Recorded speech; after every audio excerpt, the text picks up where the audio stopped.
आज आपण बघणार आहोत लौकीचे म्हणजेच भोपळ्याचे पराठे कसे बनवायचे। याला हिंदीमध्ये लौकी असेही म्हणतात। आज आपण बघणार आहोत भोपळ्याचे पराठे कसे बनवायचे। त्याआधी मी आहे पल्लवी आणि घरच्या पाककृती या मराठी यूट्यूब चॅनलवरती आपलं अगदी मनापासून स्वागत आहे। जास्त वेळ न घालवता आजची रेसिपी बघूयात, पण त्याआधी स्किप न करता पूर्ण व्हिडिओ बघायचा आहे, तेव्हा तुम्हाला समजेल की ही रेसिपी कशी बनवायची आहे। चला तर मग रेसिपीला सुरुवात करूया। या ठिकाणी आपण भोपळा घेतलेला आहे। भोपळा स्वच्छ असा धुवून घ्यायचा आणि त्याच्यावरची जी संपूर्ण साल आहे ती संपूर्ण साल काढून घ्यायची आहे। आणि अशा पद्धतीने आपण संपूर्ण साल त्याची काढून घेतलेली आहे। अर्धा भोपळा आपण घेतलेला आहे पराठे बनवण्यासाठी। 4 लोकांचे पराठे बनवायचे आहे, त्याची क्वांटिटी मी तुम्हाला दाखवते आहे। तर या ठिकाणी आपण भोपळा घेतलेला आहे, त्याला अशा पद्धतीने कापून घ्यायचा आहे, ज्या पद्धतीने मी तुम्हाला स्क्रीनवर दाखवते आहे। मिक्सरच्या भांड्यामध्ये आपण संपूर्ण कापलेला भोपळा जो आहे तो टाकून घेतलेला आहे। त्यामध्ये थोडंसं जिरं घेतलेलं आहे, जिऱ्याने खूप छान अशी चव येते, ते टाकून घेतलेलं आहे। आणि याला मिक्सरमधून फिरवून घ्यायचं आहे। अशा पद्धतीने मिक्सरमधून आपण याला फिरवून घेतलं आहे। याला कोरडंच फिरवायचं आहे, यामध्ये पाणी अजिबात टाकायचं नाही। भोपळ्यामध्ये आपलं स्वतःचं असं पाणी असतं। या ठिकाणी गव्हाचं पीठ घेतलेलं आहे, 4 लोकांचं प्रमाण घेतलेलं आहे।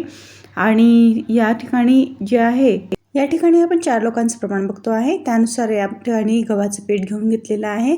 त्यामध्ये टाकून द्यायचं आहे अर्धा चमचाभर मीठ घेतलेलं आहे आणि अर्धा चमचाभर मीठ टाकून द्यायचं आहे। त्यामध्ये थोडासा ओवा पण टाकायचा आहे हातावरती क्रश करून। आणि या ठिकाणी टाकायचं आहे थोडंसं आपण हे टाकलेलं आहे छानसा फ्रेश कापलेला कोथिंबीर घेतलेला आहे, तो कोथिंबीरही टाकून द्यायचा आहे। अशा पद्धतीने हातावरती क्रश करून ओवा टाकून द्यायचा आहे। आणि या ठिकाणी आपण जी भोपळ्याचं क्रश करून ठेवलेला होता, बारीक करून ठेवलं होतं मिक्सरमध्ये, ते पण टाकून द्यायचं आहे। आणि या ठिकाणी तुम्ही तीळही टाकू शकता, मी तीळ टाकायला विसरले होते, तर तीळीने खूप छान अशी चव येते। या ठिकाणी अर्धा चमचाभर घेतलेला आहे हळद, आणि हळदही टाकून द्यायची आहे। आणि हे संपूर्ण असं मिक्स करून द्यायचं आहे। आपण जे संपूर्ण यामध्ये टाकलेलं आहे ते एकमेकांमध्ये छान असं मिक्स करून द्यायचं आहे, ज्या पद्धतीने मी तुम्हाला स्क्रीनवरती दाखवते आहे त्या पद्धतीने अशा पद्धतीने मिक्स करून द्यायचं आहे। आणि या ठिकाणी तुम्ही थोडं पाणी टाकून एक सॉफ्ट असा कणिक मळून घ्यायची आहे। आणि या ठिकाणी तुम्ही बघू शकतात आपली जी कणिक आहे ती कणिक मळून तयार झालेली आहे। ही जी कणिक आहे सॉफ्ट अशी कणिक मळून घ्यायची, म्हणजे आपले पराठे पण खूप छान असे फुलतात आणि छान असे टम्म फुलतात। या ठिकाणी अशा पद्धतीने सॉफ्ट अशी कणिक मळून घ्यायची आहे। आता या ठिकाणी पराठा लाटायला घ्यायचा आहे, तर या ठिकाणी छोटासा कणिक पुन्हा एकदा अशी मिक्स करून घ्यायची आहे। छोटासा गोळा घेऊन घ्यायचा आहे, त्याचे 2 पेढे काढून घ्यायचे आहे।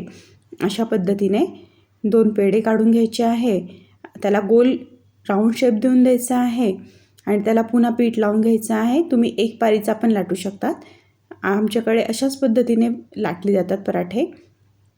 आणि या ठिकाणी बघू शकतात या ठिकाणी आपण 2 गोळे घेतलेले आहेत, त्याला तेल लावून द्यायचं आहे वरतून आणि ते गोळे एकमेकांना चिपकवून घ्यायचे आहे। आणि अशा पद्धतीने याचा उंडा बनून तयार झालेला आहे। आणि तो जो उंडा आहे त्याला पुन्हा एकदा आपण पीठ लावून घेणार आहे, त्याला पुन्हा एकदा अशा पद्धतीने दाबून घ्यायचं आहे आणि अशा पद्धतीने पीठ लावून घ्यायचं आहे आणि त्याचा पराठा लाटून घ्यायचा आहे।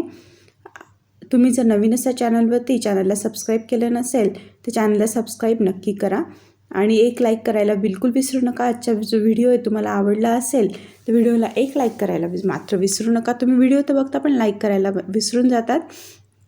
आणि या ठिकाणी तवा गरम करून घ्यायचा आहे आणि अशा पद्धतीने गरम तव्यावरतीच आपल्याला पराठा टाकायचा आहे। थंड तव्यावरती पराठा बिलकुल टाकायचा नाही आहे। थंड तव्यावरती पराठा टाकल्यास तो छानसा शेकला जाणार नाही। या ठिकाणी तेल किंवा तूप तुम्ही लावू शकतात। अशा पद्धतीने दोघं साईडने खरपूस असा पराठा शेकून घ्यायचा आहे। तर ही होती आपली आजची रेसिपी आवडली असेल तर व्हिडिओला लाईक करायला मात्र विसरू नका, एक लाईक नक्की करा।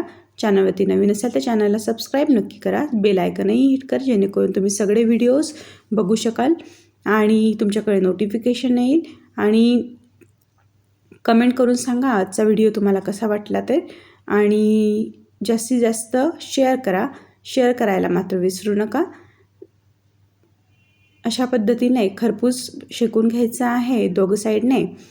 आणि अशा पद्धतीने आपला जो पराठा आहे तो बनवून तयार झालेला आहे. अशाच नवनवीन आणि नाविन्यपूर्ण रेसिपीसोबत पुन्हा भेटूयात. तोपर्यंत स्वस्त राहा, मस्त राहा आणि खास म्हणजे खात राहा.